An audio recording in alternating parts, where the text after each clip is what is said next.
Bonjour à chacun, à chacune. Tout à l'heure, Marc a dit qu'en principe, quand nous chantons, nous sommes dans la joie. La louange édifie, la louange est une double prière. Et il faudrait qu'on excelle dans cette louange, dans ce silence intérieur, dans cette exclamation de reconnaissance. Mais il a dit aussi, si j'ai bien compris, que parfois la louange se faisait aussi dans le chaos, dans la souffrance. Et Dieu était quand même disponible et présent. Alors ce n'est pas mon propos de ce matin, mais le texte en survol que nous allons voir ce matin, et qui fera un peu une suite à ce que j'ai dit la semaine dernière, en partie nous parle de cela aussi. Texte ancien, prophète Jonas, ce n'est pas des lectures faciles, pour moi personnellement en tout cas. 4 chapitres, il faudra peut-être les développer en études bibliques ou en prédication, je ne sais pas. Mais des textes qui ont des choses à nous dire. Alors c'est vrai que parfois on est dans les choses un peu de l'au-delà, difficile de comprendre, ce monstre marin, Jonas, prophète, la puissance de sa prédication, les Ninivites qui se convertissent. On voudrait voir des choses comme cela aujourd'hui dans notre église, dans nos églises, dans nos œuvres, nos associations, dans le monde, dans notre famille. Mais Dieu le fait. Et l'objectif de cette prédication, c'est donner suite à ce que j'ai dit la semaine dernière sur nos efforts d'évangélisation et voir que Dieu nous accompagne, Dieu nous fortifie. Alors un texte introductif, c'est juste quelques versets de ce chapitre du prophète Jonas. On va lire quelques versets au chapitre 1 et puis quelques versets au chapitre 2. J'ai mis un titre, mais on aurait pu en donner tellement d'autres. De Tarsis à Ninive. Alors je ne sais pas où vous êtes aujourd'hui, quel est votre chemin, votre parcours de vie, personnellement, avec le Seigneur, dans votre profession, dans votre vie de famille, dans votre vie d'église, dans votre vie personnelle avec le Seigneur, dans votre solitude, peut-être dans vos débâcles, vos combats, de Tarsis à Ninive. La parole de l'Éternel fut adressée à Jonas, fils d'Amithaï, en ces mots. « Lève-toi, va à Ninive, la grande ville, et crie contre elle, car sa méchanceté est montée jusqu'à moi. » Alors Jonas se leva pour s'enfuir à Tarsis, loin de la face de l'Éternel. Il descendit à Jaffa et trouva un navire qui allait à Tarsis. Il paya le prix du transport et s'embarqua avec les gens pour aller à Tarsis, loin de la face de l'Éternel. Mais l'Éternel fit souffler un grand vent sur la mer, et il se leva sur la mer une grande tempête. Le navire menaçait de se briser. Les marins eurent peur, ils implorèrent chacun leur Dieu et lancèrent dans la mer les objets qui étaient sur le navire pour s'en alléger. Mais Jonas descendit au fond du bateau, se coucha et s'endormit profondément. Personnellement, je ne sais pas comment il a fait. Alors ils invoquèrent l'Éternel et dirent « Éternel, nous t'en prions, que nous ne périssions pas à cause de la vie de cet homme et ne nous charge pas d'un sang innocent. » Puis ils prirent Jonas et le jetèrent dans la mer, et la fureur de la mer s'arrêta.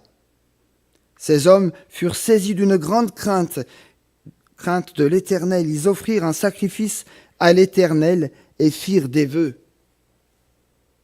Jonas, dans les entrailles du poisson, nous sommes dans une réunion de prière, mes frères et sœurs. Il est en prière profondément ici, dans un drôle de lieu, mais il prie. Jonas, dans les entrailles du poisson, pria l'Éternel, son Dieu. « Je suis descendu jusqu'aux ancrages des montagnes. Les verrous de la terre m'enfermaient pour toujours. Mais tu m'as fait remonter vivant du gouffre. Éternel, mon Dieu. » L'Éternel parla au poisson qui vomit Jonas sur la terre ferme. Pour faire suite à la question du témoignage et de l'évangélisation dans l'Église que j'ai évoqué la fois dernière avec ces paraboles, souvenez-vous, Je vous propose ce matin de faire une petite suite sur notre réflexion avec l'exemple de Jonas qui nous invite encore à réfléchir sur notre attitude devant Dieu. Mon attitude devant Dieu, mon attitude dans la présence de Dieu. Tout à l'heure, un frère a prié et il a dit « Seigneur, merci pour ta présence au milieu de nous ». Je ne sais pas si ça vous parle, qu'est-ce que ça veut dire, qu'est-ce que ça évoque pour moi présentement. Dieu, par son esprit, est présent au milieu de chacun.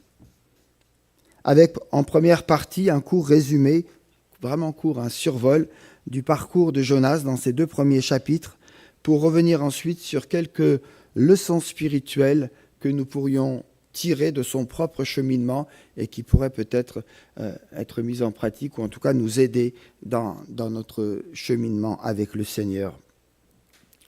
Une introduction d'abord, et puis un survol de ces 2 premiers chapitres. Nous sommes face à un homme qui fuit la présence et le commandement de Dieu. Un homme qui a les moyens, un homme qui paye le prix fort pour partir loin pour ce voyage au long cours vers Tarsis. Un homme donc qui part, mais dans la direction opposée à Dieu, qui s'embarque afin d'échapper à l'obéissance. Loin de Dieu, loin du commandement de Dieu, dans la désobéissance. Mais c'est un homme de Dieu. C'est un prophète en plus. Le Seigneur lance alors un grand vent, une tempête, ce que l'homme ne peut maîtriser. Jonas pense contrôler son destin avec son argent.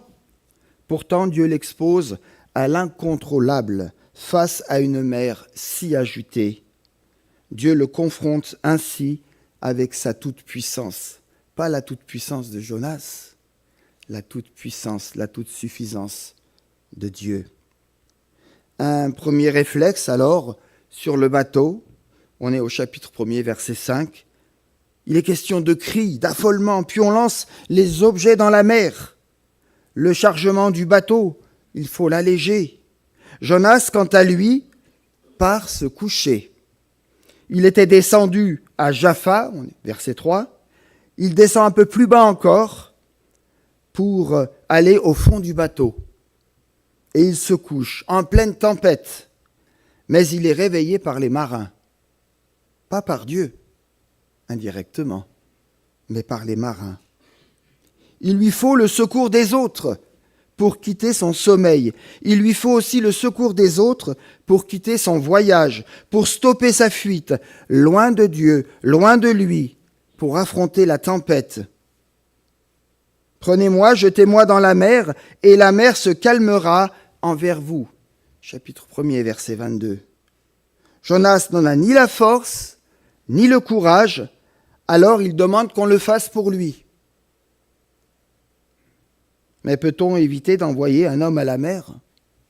C'est quand même délicat. Il y a des risques. Et là, on est en pleine mer, on n'est pas en bord de plage. Les marins craignent de mourir, mais surtout, ils ont peur d'être meurtriers en lançant Jonas dans une telle tempête. Ils se sentent coupables d'agir ainsi. Alors, dans un premier temps, ils vont essayer d'éviter cette solution radicale. Mais plus ils essaient, plus la mer se déchaîne. Impossible d'y arriver. Finalement, ils se décident à lancer Jonas à la mer. C'est le moyen de sauver leur vie et de sauver aussi celle de Jonas. Pour Jonas, il devra descendre encore plus bas que le bateau, plus bas en profondeur dans la mer, jusqu'aux entrailles du grand poisson. Jonas le dira lui-même dans sa prière au verset 7, et on est au chapitre 2, « Je suis descendu jusqu'aux ancrages des montagnes ».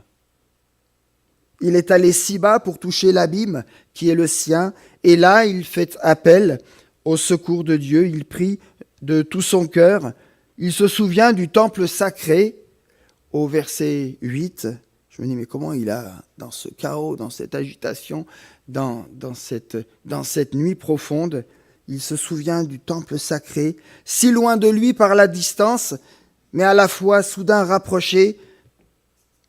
comme s'il y était, comme s'il ressentait quelque chose. Temple qu'il perçoit par son désir profond d'être écouté, rejoint et sauvé par Dieu. Temple qui lui est accessible d'une certaine manière à cause de son cœur qui est tout à nouveau affamé, assoiffé de Dieu. Est-ce que mon cœur est affamé, il est assoiffé de Dieu ce matin? Cette prière lui fait reconnaître son besoin urgent d'un salut qui vient de Dieu seul. Et ça a été rappelé tout à l'heure aussi dans une prière. Cette prière écoutée par Dieu le rejette enfin sur la terre ferme, vomi par le poisson, cette même terre ferme que les marins n'avaient pas réussi à atteindre eux-mêmes. Alors, quelques leçons pratiques pour nous. Première leçon qu'on pourrait retenir, c'est cette prise de conscience. Sommes-nous conscients qu'il nous faudra lutter jusqu'à notre dernier souffle avec cette partie de nous-mêmes qui veut affréter le bateau pour partir à Tarsis? Sommes-nous conscients que la désobéissance fait partie de nos vies et que cette désobéissance n'est rien d'autre que finalement, entre autres, cette séparation radicale d'avec Dieu? Lorsque je désobéis à Dieu, consciemment ou inconsciemment, je m'éloigne de lui, je suis loin de lui.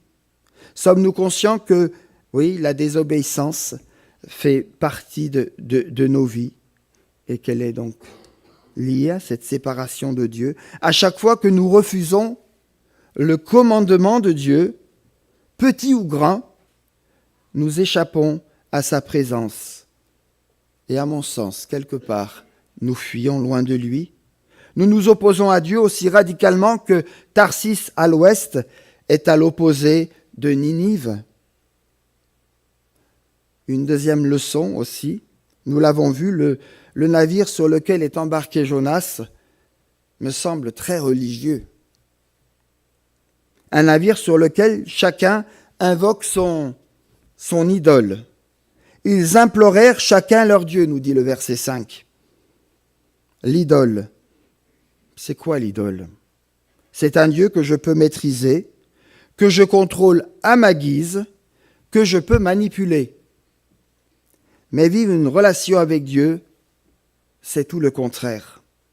C'est rencontrer un Dieu souverain, libre d'agir, comme il le veut, selon sa bonté, auquel j'accorde le droit de diriger ma vie.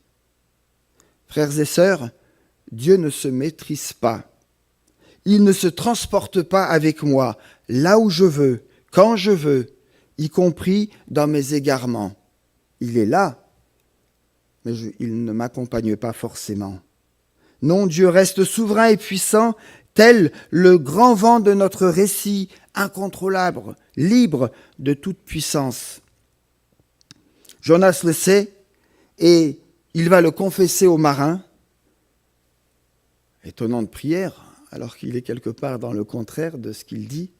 Je crains l'Éternel, le Dieu des cieux qui a fait la mer et la terre ferme. Chapitre 1, verset 9. Pourtant, il persiste dans sa résistance et se range du côté de ceux qui voguent encore vers Tarsis. Une question alors pour vous et pour moi ce matin. Dans notre marche spirituelle, dans notre quête de Dieu, sommes-nous de ceux et de celles qui vivons dans l'obéissance et la repentance, ou de ceux qui se laissent embarquer avec l'un ou l'autre sur le bateau qui nous conduit à Tarsis?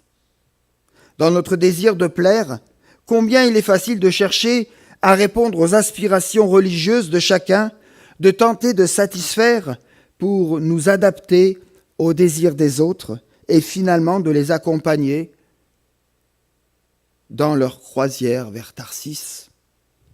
En effet, le danger est là de devenir des consommateurs religieux qui de temps en temps font leur shopping spirituel en quête de bonnes affaires, qui se promènent dans la vie là où ils le veulent pour essayer de satisfaire leurs attentes, loin de l'obéissance de Dieu.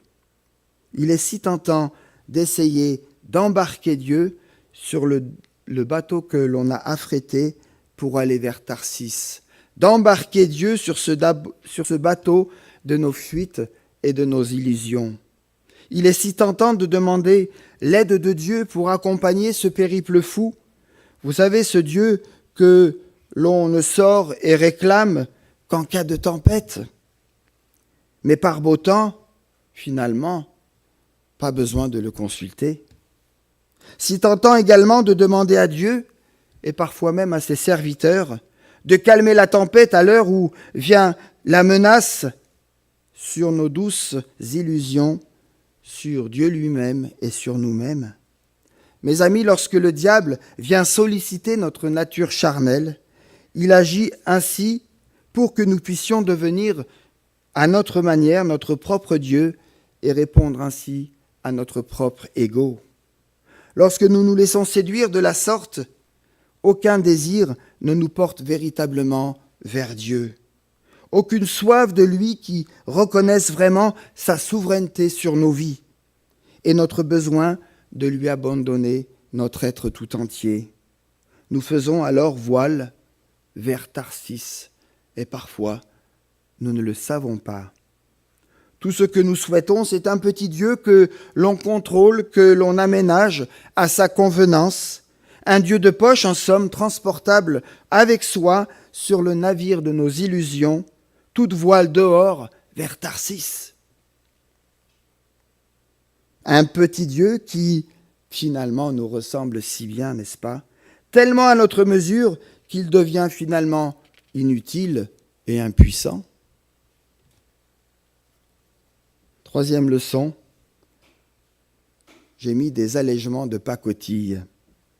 Lorsque la tempête se lève, on comprend que quelque chose cloche, quelque chose ne va pas. Alors, on essaye de réagir. On crie vers Dieu, et comme les marins l'ont fait, on lance un certain nombre de choses. On lance ce qui est périphérique, secondaire, en espérant que cela sera suffisant pour s'en sortir, pour sortir de cette affaire, en espérant que Dieu se contentera de ces petits réaménagements. Comme les marins qui ont jeté leurs affaires à la mer, on abandonne à Dieu le superflu dans nos vies. Comme les marins qui ont jeté leurs affaires, eh bien on essaye de s'alléger ici ou là, en espérant que cela suffira à éviter le naufrage et un changement de cap. Et puis, je ne sais pas comment on fait, je ne sais pas comment je fais, ça m'arrive. Donc si ça m'arrive, ça doit vous arriver aussi. On s'endort. On arrive à s'endormir, satisfait de soi-même en se disant qu'on a finalement fait le nécessaire. Mes amis, notre démarche vers Dieu ne se résume-t-il pas parfois avec ces allègements de pacotille, sans rien changer à l'essentiel, sans don et abandon véritable de soi, sans changement radical de cap? Mais dites-moi alors, que faut-il jeter dans la mer? Que faut-il offrir à la tempête? Que faut-il offrir à Dieu qui souffle puissamment sur notre vie?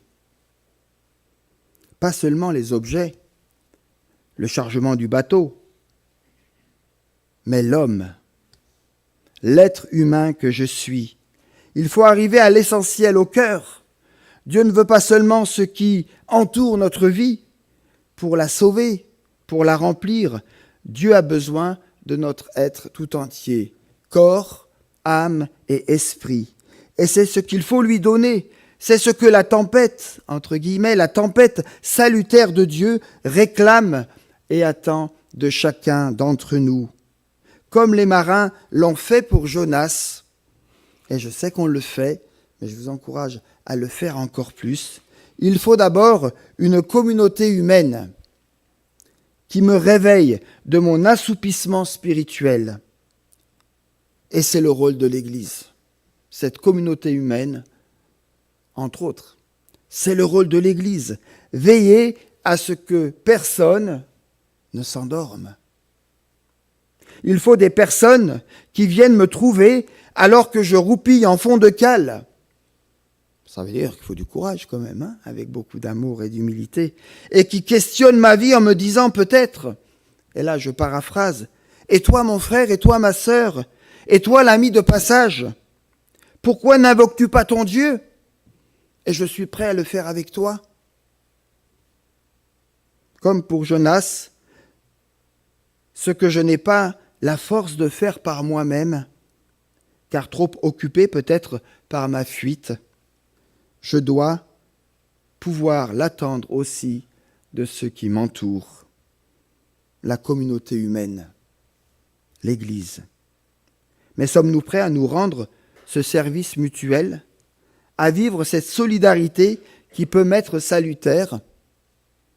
J'ouvre une parenthèse que je referme rapidement. C'est une des questions que nous avons abordées dans notre groupe de quartier mercredi dernier. Et pour ceux qui étaient là et qui se souviennent, c'était la question numéro 5. Je referme la parenthèse. À vous d'aller revoir, c'était quoi la question numéro 5 que Marc nous a posée. Dieu, en faisant surgir ce grand vent dans notre cheminement avec lui, veut stopper nos fuites vers l'illusion et la désobéissance, pour nous conduire à travers la tempête ou peut-être nos tempêtes, vers un grand poisson, vers le lieu de notre salut et de sa présence. Dieu nous demande le courage de faire face à nos fuites, le courage d'engloutir nos illusions, le courage de faire face à notre dénuement, au prix parfois d'angoisse profonde. Mais c'est là parfois le seul chemin qui conduit véritablement vers la vie abondante que le Seigneur seul est capable de nous promettre et de nous offrir. Les marins hésitent, n'osent pas, redoutent que l'expérience de la tempête conduise Jonas à la mort, et on peut les comprendre. De même, nous hésitons parfois, nous tardons lorsque nous voyons peut-être quelqu'un s'égarer, s'éloigner de Dieu, pour le réveiller de ses illusions ou peut-être de ses égarements. Comme les marins, nous avons peur qu'il se blesse dans cette confrontation avec lui-même et avec Dieu, peur d'être responsable de la mort, entre guillemets, de la perte d'un innocent, d'un frère, d'une sœur. Pourtant, aussi bouleversante et angoissante que soit l'expérience, entre guillemets, d'être jeté dans une mer déchaînée, puis dans le ventre du poisson, il faut redire que, en tout cas dans notre texte, cela ne tue pas. Il n'y a pas mort d'homme ici. Ce qui en revanche est mortel et criminel, nous dit Dieu, c'est d'éviter la tempête, c'est de laisser notre prochain voguer inconsciemment vers Tarsis, vers l'éloignement de Dieu, c'est de le laisser roupiller et moisir au fond de cale, sans le déranger au nom de notre propre peut-être liberté ou de sa responsabilité individuelle. C'est finalement être très fraternel que de réveiller l'autre, de l'interpeller et de le lancer dans la tempête de Dieu. C'est le geste d'amour que l'on pourrait attendre les uns des autres dans une communauté humaine, dans une église qui veut plaire à Dieu. C'est en fait être vraiment frères et sœurs que de lancer son prochain à la mer lorsqu'il en est arrivé là. Vous le savez aussi bien que moi, la pratique régulière du péché nous rend impuissants, incapables d'une confrontation avec nous-mêmes et avec Dieu. Mes amis, réveillons-nous de nos illusions et surtout ne craignons pas d'affronter le vent de la grâce que le Seigneur fait tomber parfois sur nous comme sur nos proches. Si nous l'avons négligé jusque-là, prions aujourd'hui pour que nous sachions nous reprendre fraternellement, nous encourager fraternellement, nous relever ensemble fraternellement, en disant la vérité avec amour pour croître à tous égards en celui qui est le chef, le Seigneur. Éphésiens chapitre 4, verset 15. La destruction des illusions est une discipline, mais sommes-nous prêts à nous l'imposer personnellement et communautairement? Question, puis-je compter sur mon prochain? Es-tu prêt à le faire avec moi? à m'aimer assez pour me reprendre dans ce service si je m'égare, si je somnole, si je suis resté au fond de la cale? Une quatrième leçon qu'on pourrait retirer de ce texte, qu'on a vu simplement en survol. Être jeté à l'eau. Vous aimez être jeté à l'eau? Il faut déjà aimer l'eau. Nous l'avons vu, Jonas a été jeté en pleine mer. Cette descente dans l'eau ne nous renvoie-t-elle pas quelque part aussi à l'image et à l'expérience du baptême? On en fait parfois allusion. À ce lieu et ce temps de notre vie où nous avons reconnu notre fuite loin de Dieu, où librement, joyeusement, nous avons reconnu qu'il fallait radicalement changer de cap. Dieu ne nous demande-t-il pas parfois d'y revenir, et peut-être chaque jour? Oui, un jour dans notre vie, nous avons reconnu qu'il fallait volontairement se jeter à l'eau. C'est ici peut-être l'image de l'immersion, qu'il fallait y aller, qu'il fallait joyeusement sacrifier cette vie faite d'illusions et d'égarements, de désobéissance. Et on se réjouit, on continue de prier pour nos jeunes qui se sont fait baptiser et pour d'autres qui sont sur la liste et qu'on verra prochainement. Certes, nous l'avons fait une première fois, pourtant combien de fois avons-nous peut-être affrété le bateau en direction de Tarsis? Régulièrement, il nous faut revenir au sens de cette première expérience et d'une manière spirituelle nous jeter dans l'eau du baptême ou y être lancé peut-être par la communauté bienveillante de l'Église qui veille sur moi et qui travaille pour notre édification commune. Revenir à ce moment où, conscient de notre faiblesse ou du danger qui nous guettait, nous avons besoin de nous rapprocher de Dieu, de son temple sacré. Être à la fois si profondément conscient de ce qui nous éloigne de Dieu et en même temps prêt à crier de toutes nos forces vers notre Dieu et notre Sauveur. Jonas l'a compris, l'a prié, il s'est adressé au Dieu vrai, plus d'idole de poche que l'on sort précipitamment en cas de tempête, mais le Dieu souverain auquel on confie toute sa vie, vers lequel on crie de toutes nos forces depuis le ventre du poisson, qui pourrait symboliser, quelque part, l'arche de salut, du sanctuaire de Dieu où nous retrouvons notre communion avec Dieu qui a été interrompue pour quelque raison que ce soit. Prier, c'est invoquer le grand Dieu radicalement différent, tout autre, seul, tout-puissant, seul capable de me tirer de l'abîme. Prier nous oblige à faire face à ce que nous ne pouvons pas gérer, notre péché ou autre chose, et à le confier à Dieu seul, seul libérateur, seul sauveur, seul Seigneur. Sommes-nous prêts à passer par les eaux du baptême, à descendre dans l'eau, pour la première fois peut-être, dans un acte d'obéissance ou par fidélité à cette première fois, d'une manière symbolique, d'une manière spirituelle? Seule cette prise de conscience peut nous remettre debout d'aplomb sur la terre ferme, comme Jonas l'a vécu, vomi par le poisson, après être passé par l'expérience radicale, j'ose dire, de la conversion et du salut. Et alors, quand ces choses arrivent, eh bien, on parle de bonheur, on parle de délivrance, on parle de miracle, on parle de bénédiction. Un mot pour encore voir ce qu'en pratique on peut faire, en tout cas se le rappeler. Avant d'aller à Ninive, il faut se savoir citoyen de Ninive. Wow, vous allez dire là, c'est choquant ce qu'il dit là. Jonas, à travers son voyage vers Tarsis, a commencé à comprendre, en tout cas c'est ce qu'on voit quand il est dans le ventre du poisson, qu'il était de Ninive. Avant d'être prophète de Ninive, Jonas devait accepter qu'il était aussi de Ninive, citoyen de la désobéissance et du péché qui régnait dans cette ville. Chers membres et amis de l'Église, comment abordons-nous les autres? avec la supériorité et l'orgueil de celui qui sait tout, ou en nous souvenant qu'un jour, nous avons été nous aussi dans le ventre du poisson et crié vers notre libérateur en lui demandant sa sagesse et son conseil.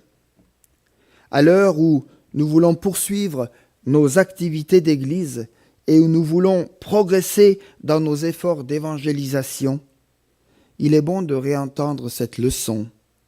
Savons-nous que nous appartenons d'une certaine manière à Ninive? Certes, nous ne sommes pas du monde, mais nous sommes dans le monde, mais nous ne sommes pas du monde, comme le dira Philippiens au chapitre 3, et c'est ce que Paul nous le rappelle brillamment. Quant à nous, nous sommes citoyens du royaume des cieux. De là, nous attendons ardemment la venue du Seigneur Jésus pour nous sauver, car il transformera notre corps misérable pour le rendre conforme à son corps glorieux par la puissance qui lui permet de tout soumettre à son autorité. Ce verset, je l'ai repris de la version du Semeur. Mais Dieu nous a placés aussi dans nos villes, dans nos villages, dans nos campagnes, pour que nous soyons solidaires de ceux et de celles qui nous entourent et qui ont tant besoin de la grâce manifestée en Jésus-Christ.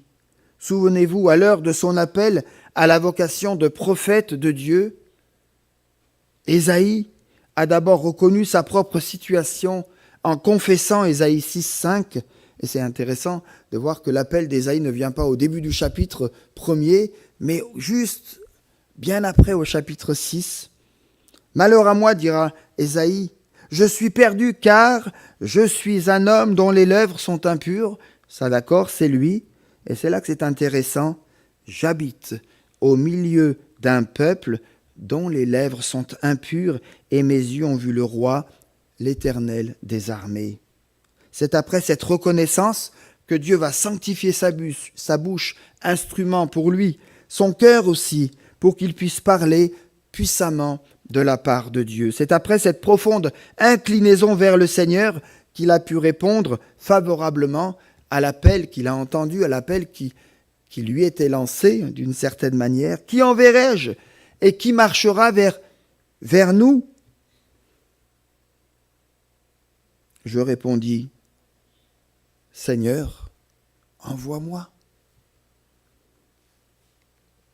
En conclusion, il s'agit donc pour nous chrétiens de vivre sur terre selon les principes du royaume de Dieu comme des ambassadeurs de l'évangile de Jésus-Christ. Ambassadeurs, invités à investir pleinement nos vies ici-bas pour témoigner d'un ailleurs, les nouveaux cieux et la nouvelle terre. Et je vis descendre du ciel, d'auprès de Dieu, la ville sainte, la nouvelle Jérusalem, préparée comme une épouse qui s'est parée pour son époux. Apocalypse 21, verset 1er. Vivre également dans l'accomplissement de la prière que le Seigneur nous a laissée. Que ton règne vienne sur la terre comme au ciel. Dans l'attente de ce jour, prions pour que son règne vienne et vivons comme les membres d'un royaume qui n'est pas encore de ce monde, mais qui est accessible pour tous et qui vient bientôt. Sommes-nous prêts et désireux de marcher ensemble à sa suite?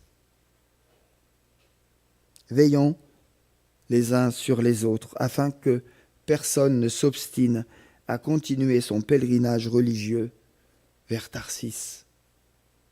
Pour moi, je t'offrirai des sacrifices avec un cri de reconnaissance. J'accomplirai les vœux que j'ai faits. Ça a été la fin de la prière de Jonas. On est au chapitre 2, verset 10. Que nous puissions nous approprier ce verset et que nous puissions le faire nôtre ce matin. Amen.